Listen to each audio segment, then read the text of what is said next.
అందరికీ నమస్కారం. నేను మీ హేమా సుబ్రహ్మణ్యన్. హోమ్ కుకింగ్ తెలుగుకి స్వాగతం. చికెన్ కర్రీస్లో ఎన్ని వెరైటీస్ ఉన్నా కూడా మనం ఈ డాబా స్టైల్ చికెన్ కర్రీ ఫ్లేవర్సే చాలా డిఫరెంట్గా ఉంటుందండి. సో దీంట్లో ఆ స్పైసెస్ కానీ ఆ చేసే మెథడ్ కానీ స్లైట్గా నార్మల్ కర్రీస్ కంటే కూడా డిఫరెంట్గా ఉంటుంది. సో ఆ స్టెప్స్ అని మీరు ఫాలో అవుతే మీకు టేస్ట్ బాగా పర్ఫెక్ట్గా వస్తుంది. సో ఇవాళ మనం ఈ డాబా స్టైల్ చికెన్ కర్రీని ఎలా చేయాలో చూద్దాం.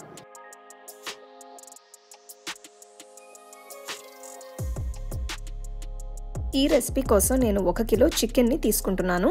ఇప్పుడు చికెన్ని మ్యారినేట్ చేయడం కోసం ఇందులో 1/2 టీ స్పూన్ పసుపు, 1 టీ స్పూన్ ఉప్పు, 1.5 టీ స్పూన్ల అల్లం వెల్లుల్లి పేస్ట్, 1 నిమ్మకాయ రసం, 1 కప్ ఫ్రెష్ పెరుగు వేయాలి.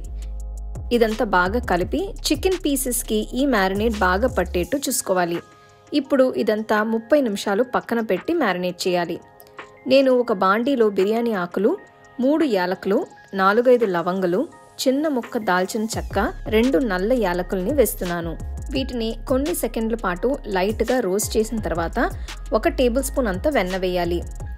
ఇందులో చిన్నగా తరిగిన 3 పెద్ద ఉల్లిపాయలు వేసి వేయించాలి.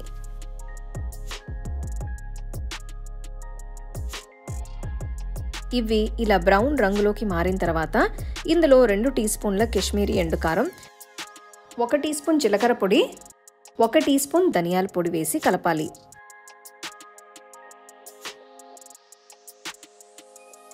ఇందులో తురిమిన 4 పెద్ద టొమాటోల్ని వేస్తున్నాను.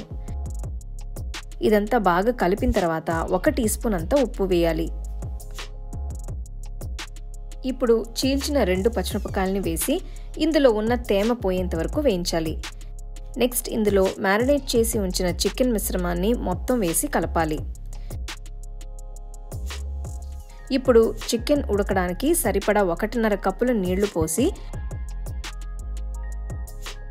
బాండీకి ఒక మూత పెట్టి చికెన్ని కనీసం 40 నిమిషాల పాటు లో ఫ్లేమ్లో ఉడికించాలి.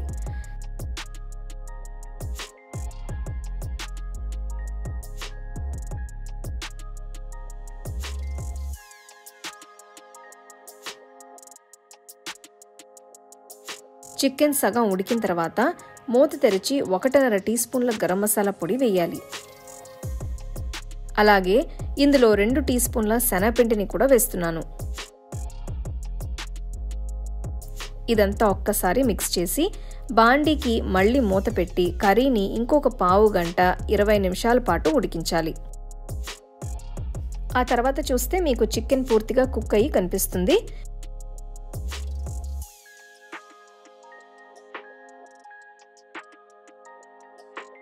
చివరిగా కొద్దిగా కసూరి మేతిని నలిపి ఇందులో వేయాలి.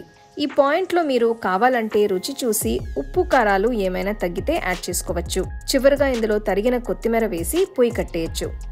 అంతే, చాలా ఫ్లేవర్ఫుల్గా ఉండే డాబా స్టైల్ చికెన్ కర్రీ తయారైనట్టే.